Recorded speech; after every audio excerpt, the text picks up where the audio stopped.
Hi all, how are you? No reply means must.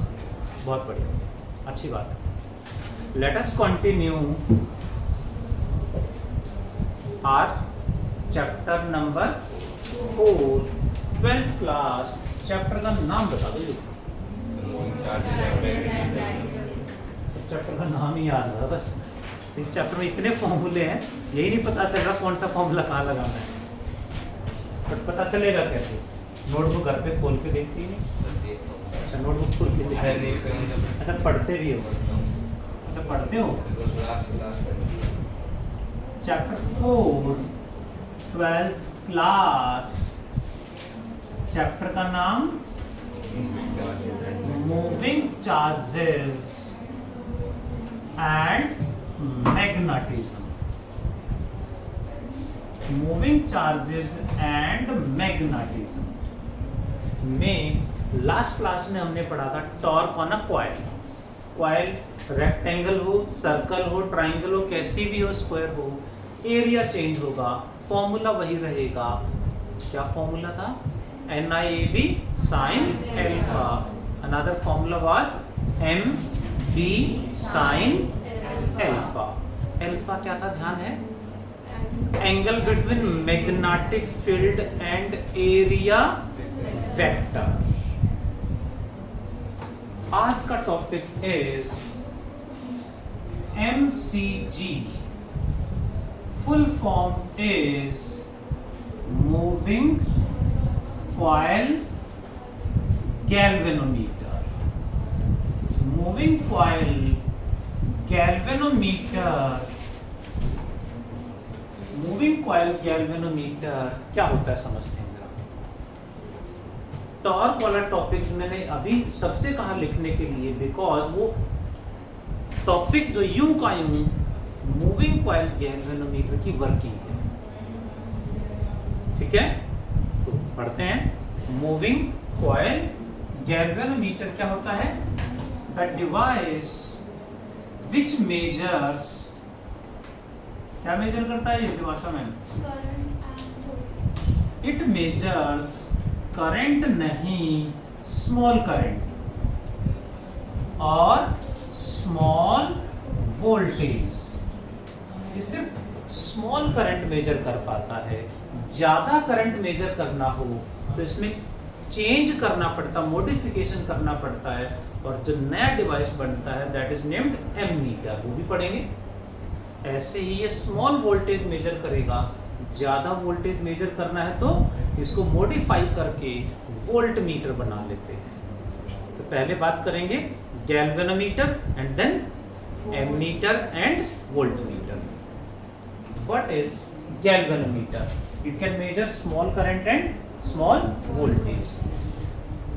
इसका principal क्या है? Principle of moving coil galvanometer वही principal है जो अभी आप सबने डराइव करा है टॉर्क ऑन अ कॉइल. कोई भी कॉइल मैग्नेटिक फील्ड में रखेंगे तो कॉइल में क्या प्रोड्यूस हो जाएगा? टॉर्क प्रोड्यूस हो जाएगा. मींस कॉइल विल रोटेट कर जाएगी. क्लियर? यही प्रिंसिपल है. A current carrying coil. A current carrying coil rotates when placed in external uniform perpendicular. B क्या है?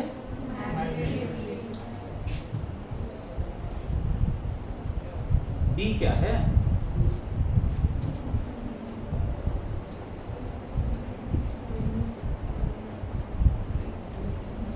मैग्नेटिक फील्ड, यानी किसी भी कॉइल को एक्सटर्नल मैग्नेटिक फील्ड में रखेंगे तो कॉइल विल रोटेट, मतलब टॉर्क प्रोड्यूस हो जाएगा, उसी से करंट मेजर होगा, उसी से रीडिंग आएगी. कैसे आएंगी?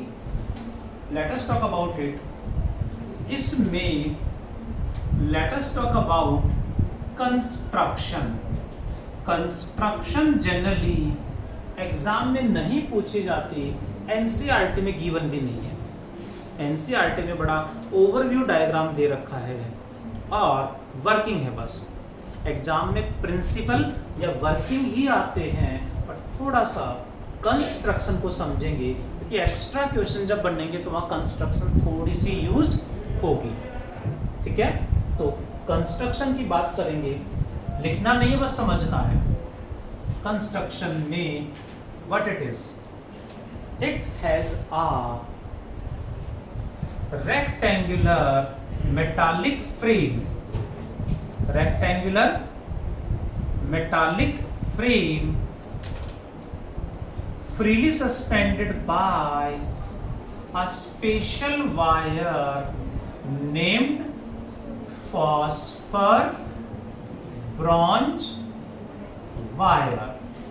Special wire made up of an alloy phosphor bronze. Why phosphor bronze? अभी आगे क्वेश्चन आएगा, मैं बताऊंगा. Freely suspended by phosphor bronze wire and a metallic spring is attached at its bottom. Bottom पे क्या लगा दिया? Metallic spring, metal का बना हुआ है. ठीक है? It is placed between magnetic poles of what shape? Concave या convex? क्या बन रहा है? केव बन रहा है ना, कॉनकेव शेप के. प्लेन मैग्नेटिक पोल नहीं है, कॉनकेव मैग्नेटिक पोल्स है. Why concave? वो भी एग्जाम में क्वेश्चन आया, यदि वर्किंग नहीं समझेंगे तो पता नहीं चलेगा. So concave magnetic poles north and south हमने यहाँ रखे. This setup is placed in a non magnetic evacuated chamber. मतलब जो बॉक्स जिसके अंदर ये सेटअप रखेंगे that is what? Non magnetic evacuated chamber, यानी evacuated box. Non magnetic means जो बाहर का बॉक्स है वो नॉन मैग्नेटिक मटेरियल से बना है, मैग्नेटिक मटेरियल नहीं है. यानी आसपास बाहर कहीं मैग्नेटिक फील्ड होगा तो उसका इफेक्ट नहीं पड़ेगा. नॉन मैग्नेटिक मटेरियल है. Levelling screws are provided at its bottom two levelling screws क्या काम करेंगे? गैल्वेनोमीटर को लेवल में रखने के लिए, टेढ़ा मेढ़ा ना हो, क्योंकि टेढ़ा हो गया तो पोल से कोलाइड कर जाएगा, पोल से हिट कर जाएगा, जिससे एरर आ जाएगा. तो इनका काम क्या है? गैल्वेनोमीटर को लेवल में रखना ताकि कॉइल वर्टिकल रहे, टेढ़ी मेढ़ी ना हो, पोल से हिट ना करे. नेक्स्ट इज, इसी में यहां लगाते हैं बाइंडिंग स्क्रूज. बाइंडिंग स्क्रूज है ये. अभी बाइंडिंग स्क्रू का काम क्या है देखें जरा. बाइंडिंग स्क्रू से एक वायर चलेगी और यहां से होते हुए इसके ऊपर large number of turns binding कर देंगे. Large number of turns are bound over the rectangular metallic frame and another end is connected to the spring. इसमें कनेक्ट कर दिया. स्प्रिंग में करंट यहां से आएगा, इसमें से फ्लो करेगा और स्प्रिंग में से, यहां से फिर स्प्रिंग में से होते हुए यहां से वायर की हेल्प से यहां से बाहर चला जाएगा. आपने गैल्वेनोमीटर लैब में देखा होगा तो उसके ऊपर दो स्क्रू लगे होते हैं. इसमें वायर कनेक्ट करेंगे और स्क्रू को टाइट कर देंगे, जिससे गैल्वेनोमीटर कहीं भी सर्किट में कनेक्ट हो जाएगा. बाइंडिंग स्क्रूज का काम क्या है? To connect the galvanometer in a circuit. किसी भी सर्किट में गैल्वेनोमीटर को कनेक्ट करना, करंट पास कराने के लिए. इसके सेंटर में यहां रखते हैं सॉफ्ट आयरन का एक पीस सेंट्रल पार्ट में रखा है, सो named soft iron core. Central part इसलिए कोर कह देते हैं, दैट इज, ठीक है। This is what construction. अब कंस्ट्रक्शन एग्जाम में नहीं पूछा जाता, डिस्क्राइब द कंस्ट्रक्शन, बट पोल कैसे हैं, कॉनकेव पोल्स हैं, व्हाई, ये क्वेश्चन बन जाएगा। ये freely suspended by what, phosphor bronze wire, why, ये क्वेश्चन बन जाएगा। कॉनकेव पोल्स की इंपॉर्टेंस क्या है, क्यों कॉनकेव पोल्स लिए, ये क्वेश्चन आए हैं एग्जाम्स में, तो वो इसलिए डायग्राम मैंने समझा दिया। एनसीईआरटी में ये डायग्राम गिवन नहीं है, एनसीईआरटी में इसके ऊपर से यहाँ से कैसा दिखेगा वो है बस। थोड़ा सा देखें जरा, जैसे इसमें करंट पास करेगा, ये कॉइल ऐसे है, ठीक है जी, प्रतिभा मैम, कॉइल ऐसे है, इसके ऊपर यहाँ ऐसे पॉइंटर लगा होगा लाइक दिस, और हम यहाँ होंगे। जैसे करंट पास कराएंगे कॉइल रोटेट करेगी, ऐसे रोटेट करेगी, ऊपर से हम देखें पॉइंटर घूम जाएगा, उसके नीचे क्या रीडिंग है, स्केल लगा होगा, रीडिंग पता चल जाएगी। सिर्फ ऊपर से ओवरव्यू कैसा है वो दिया हुआ है, एग्जैक्ट पार्ट में डिवाइड नहीं कर रखा, थोड़ा थोड़ा कहीं कहीं मेंशन कर रखा है, ये डायग्राम गिवन नहीं है। सर इसमें डिफ्लेक्शन भी होगा कि जैसे मतलब गैल्वेनोमीटर में जो नीडल होते हैं वो डिफ्लेक्ट करती है, तो डिफ्लेक्शन ये डिफ्लेक्ट करेगी, यहाँ ऊपर पॉइंटर लगा होगा, ये कॉइल डिफ्लेक्ट करेगी, पॉइंटर भी डिफ्लेक्ट होगा, ऐसे हम ऊपर होंगे, यहाँ से हमें डिफ्लेक्शन नजर आ जाएगा, ऐसे यहाँ स्केल लगा होगा, ऐसे इसके ऊपर मार्किंग होगी, ऐसे दिख जाएगा। ये कॉइल के घूमने से डिफ्लेक्शन होगा। हाँ जी, कॉइल के घूमने से ऊपर डिफ्लेक्शन होगा, कॉइल से डायरेक्टली कनेक्टेड है, कॉइल घूमेगी, पॉइंटर घूम जाएगा, जितना ज्यादा करंट होगा उतना ही ज्यादा टॉर्क, उतना ही ज्यादा घूमेगी, उतनी ही ज्यादा रीडिंग आ जाएगी। Let us go to the working. Working क्या है, चले वर्किंग पे। जैसे ही इसमें करंट पास कराएंगे, व्हेन करंट इज पास्ड, क्या प्रोड्यूस होगा, करंट पास कराएंगे तो इसमें क्या प्रोड्यूस हो जाएगा, टॉर्क प्रोड्यूस हो जाएगा। टॉर्क का फॉर्मूला कौन बताएगा, either force into perpendicular distance, ठीक है। either force क्या था याद है Shivansh, N I L D into perpendicular distance was B sin alpha, equation number 1। Are you present everyone? Poles कैसे बनाए हमने, कॉन्वेक्स या कॉनकेव, एज, यही पॉइंट हमें समझना है, as the poles are made concave in shape,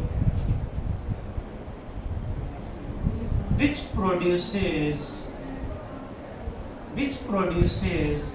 a special magnetic field, named radial magnetic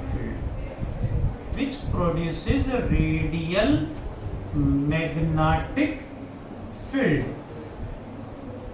अब ये क्या समझते हैं जरा, due to which, radial magnetic field की वजह से परपेंडिकुलर डिस्टेंस कितना था, B sin alpha becomes constant equal to B, perpendicular distance becomes constant equal to B, यानी sin alpha 1 हो गया, alpha 90 हो गया। कैसे, यदि मैग्नेटिक पोल्स प्लेन होते, सुन रहे हो, तो फील्ड की डायरेक्शन ऐसे होती, कॉइल ऐसे रखी हुई है, ध्यान से समझना, समझने का है बस, यहाँ फोर्स इधर लगता, यहाँ फोर्स इधर लगता, परपेंडिकुलर डिस्टेंस ये आ जाता।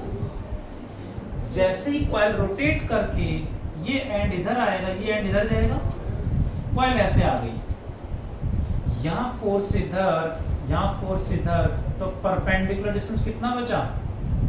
बढ़ गया, कम हो गया? कम हो गया, मतलब वेरी कर रहा है। प्लेन मैग्नेटिक पोल होते फील्ड की डायरेक्शन सेम रहती थी, परपेंडिकुलर डिस्टेंस वेरी करता, बट हमने कैसे पोल्स रखे? Concave poles. उससे क्या फायदा होगा ये समझते हैं। ये समझ में आया?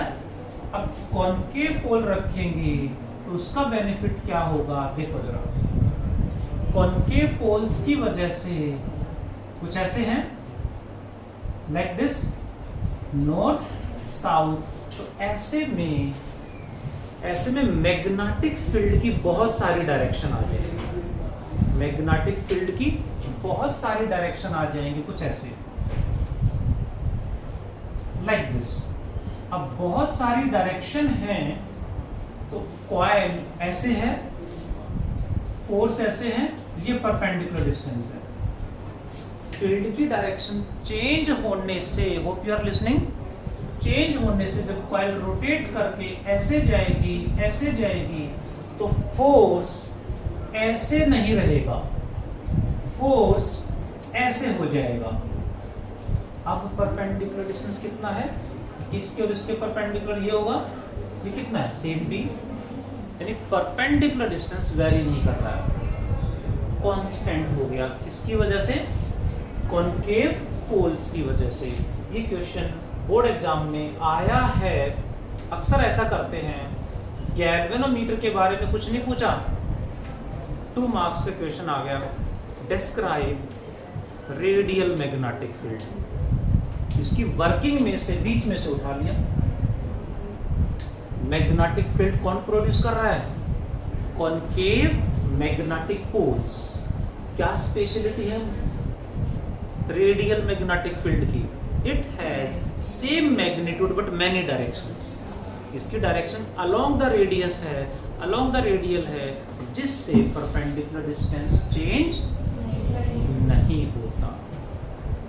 What it equation first becomes, क्या चेंज आया फर्स्ट इक्वेशन में? N I L B into B sine alpha becomes, क्या लिखते हैं? इक्वल्स टू क्या आ जाएगा? N I A B. क्या करेक्शन है आर्यन?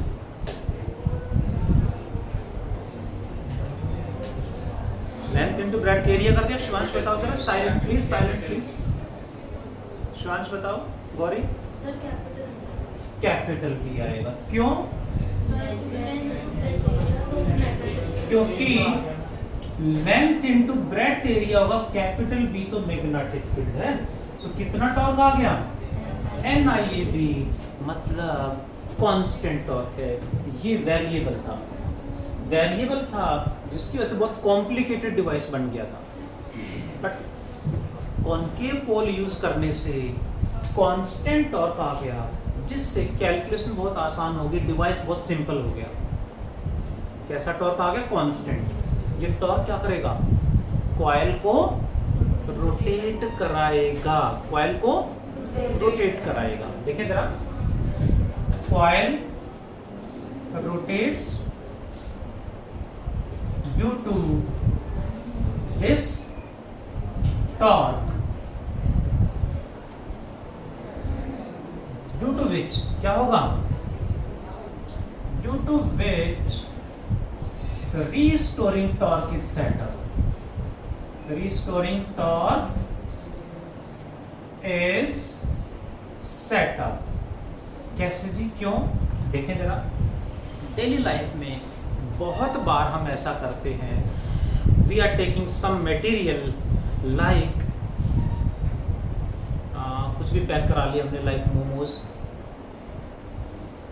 मुंह में पानी आ गया, और हमने उसे पॉलीथीन में डाल लिया, और पॉलीथीन को ऐसे होल्ड करा, और मस्ती में चल रहे होते तो हम पॉलीथीन को ऐसे जर्क करते हैं, ऐसे घुमाते रहते हैं। करा होगा सबने ये एडवेंचर। हाँ, एडवेंचर क्या है इसमें? कुछ सामान हमने लिया, जैसे मैं पॉलीथीन को ऐसे घुमाऊंगा इट विल रोटेट, तो मैंने क्या करा? टॉर्क प्रोवाइड करा दिया जो उससे क्या करेगा? रोटेट। तो क्या पॉलीथीन रोटेट करती रहेगी करती रहेगी करती रहेगी? नो। रोका किसने?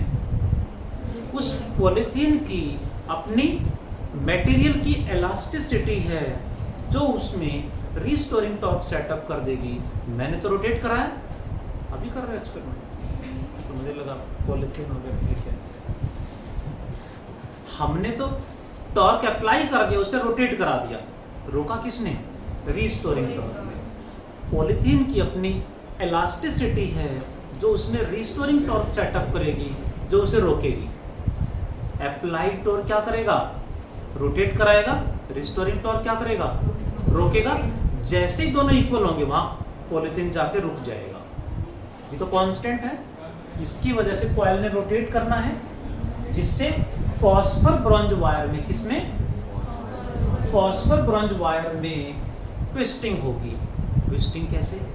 जैसे पॉलीथीन को घुमाए तो ट्विस्ट कर दी, है ना? जैसे हम ऐसे करें, इसको यहां से पकड़ के ऐसे घुमा दूं, तो इसमें ट्विस्टिंग देख पा रहे हो? नहीं, इससे ज़्यादा तो नहीं कर पाऊंगा, है ना? ऐसे। दूसरा एग्जाम्पल ले लो, इसको ऐसे घुमा दें तो ये तो समझ पा रहे होगे, ऐसे नहीं करना। ट्विस्टिंग, गर्दन ट्विस्ट कर रहे हैं। सुधर जाओ, सुधार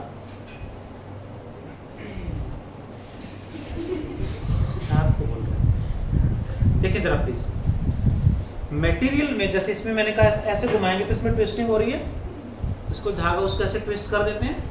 ऐसे ही प्लीज ध्यान दें, ये टॉर्क जो प्रोड्यूस हुआ है, हमने प्रोवाइड कराया है, ये कॉइल को रोटेट कराएगा, जिससे ऊपर जो फॉस्फर ब्रॉन्ज वायर है इसमें ट्विस्टिंग होगी, जैसे पॉलीथीन में ट्विस्टिंग होती है। जैसे ट्विस्टिंग होगी इसमें रिस्टोरिंग टॉर्क सेटअप हो जाएगा। ठीक है, इसको घुमाएंगे, इसके ऊपर ये वायर ऐसे लगी हुई है, पॉइंटर है, जैसे टॉर्क प्रोड्यूस कराएंगे ऐसे घूमेगा।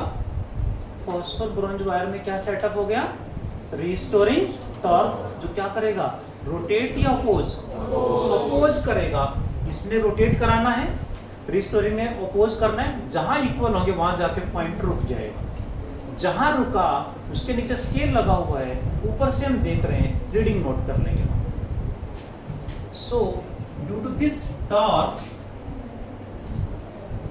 restoring torque is set up due to what? Twisting of what? Of phosphor bronze wire.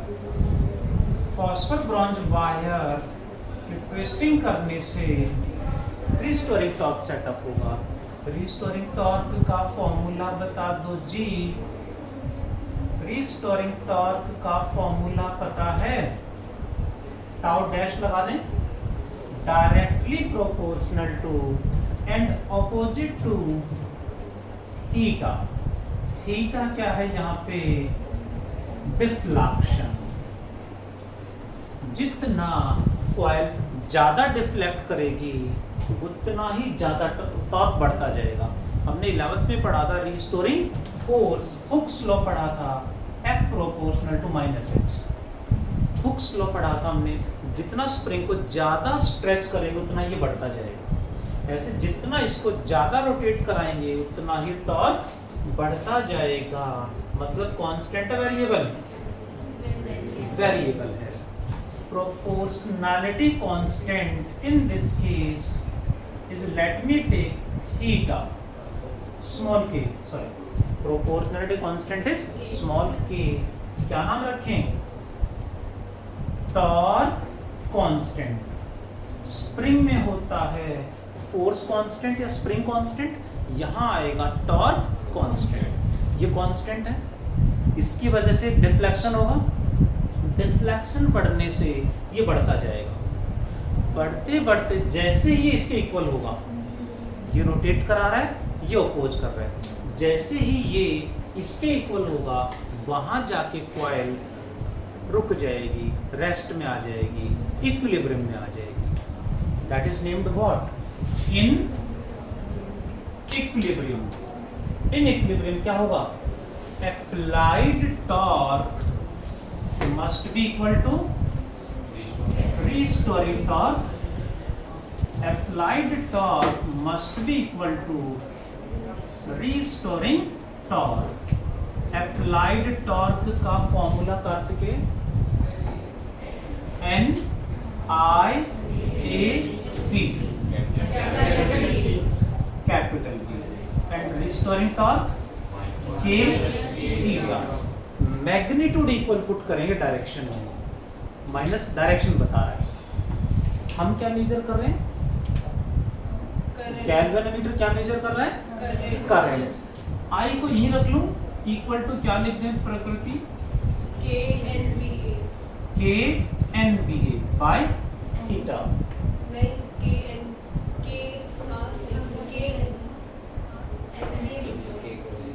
Divide में उसको बोलते हैं KNBA, मतलब K अपॉन NBA तो KNBA. कहाँ पे, कौन से कंट्री में? अगले इंडिया में. K थीटा यही रहेगा, I को छोड़ के NBA डिवाइड में आ गया.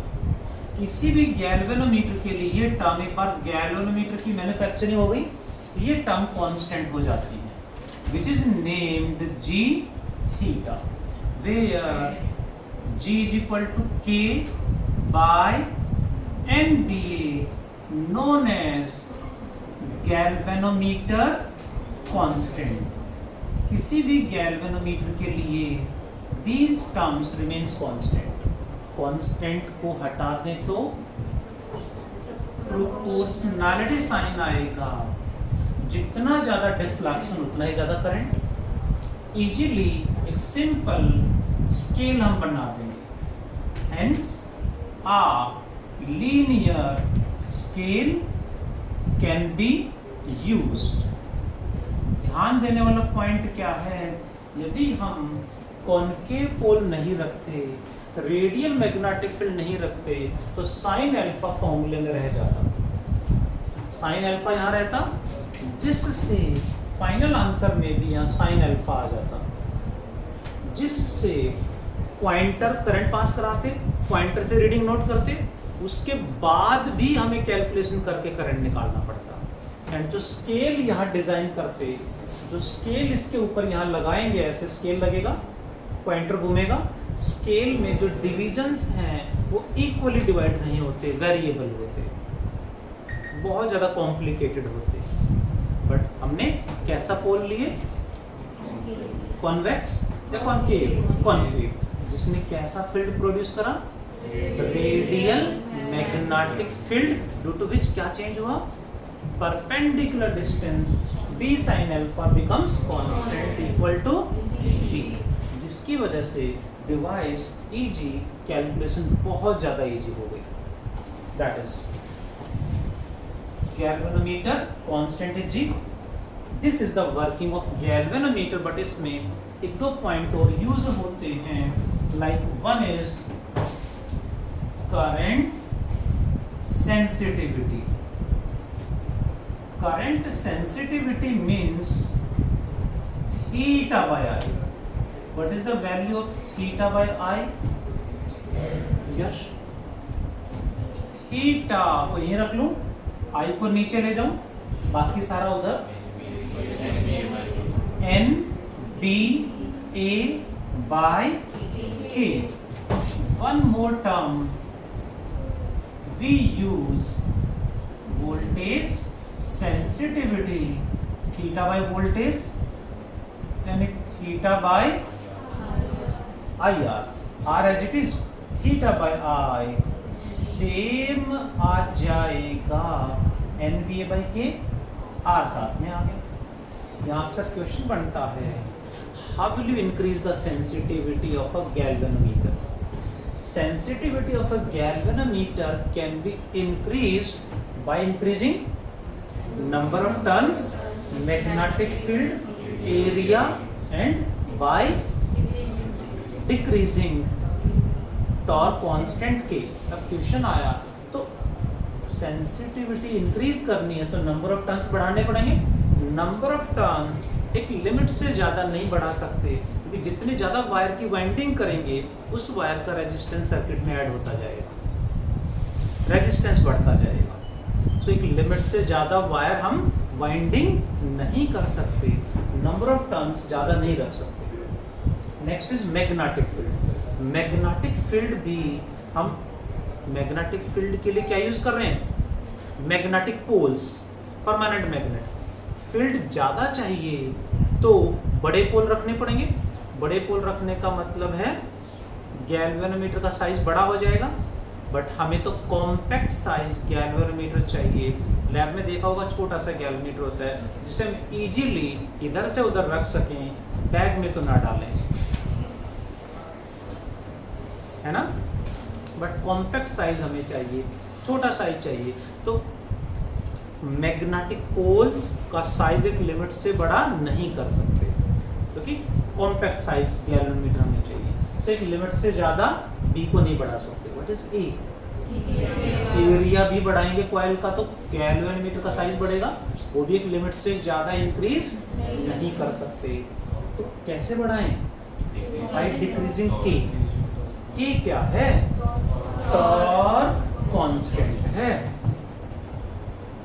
फॉस्फर ब्रॉन्ज वायर का टॉर्क कांस्टेंट काफी कम होता है। सिंपल थ्रेड यूज करते तो उसका के ज्यादा होता, सेंसिटिविटी कम हो जाती। सो क्या यूज करा? फॉस्फर ब्रॉन्ज वायर, जिसका के कम होता है, जिससे सेंसिटिविटी बहुत ज्यादा बढ़ जाती है। Why phosphor bronze wire is used? Because it has small value of torque constant which increases sensitivity of a galvanometer. दोनों ही बढ़ जाते हैं। Hope you got it? Do fast everyone. फिर इसमें कुछ एक दो पॉइंट और बताने हैं, कुछ न्यूमेरिकल्स करने हैं।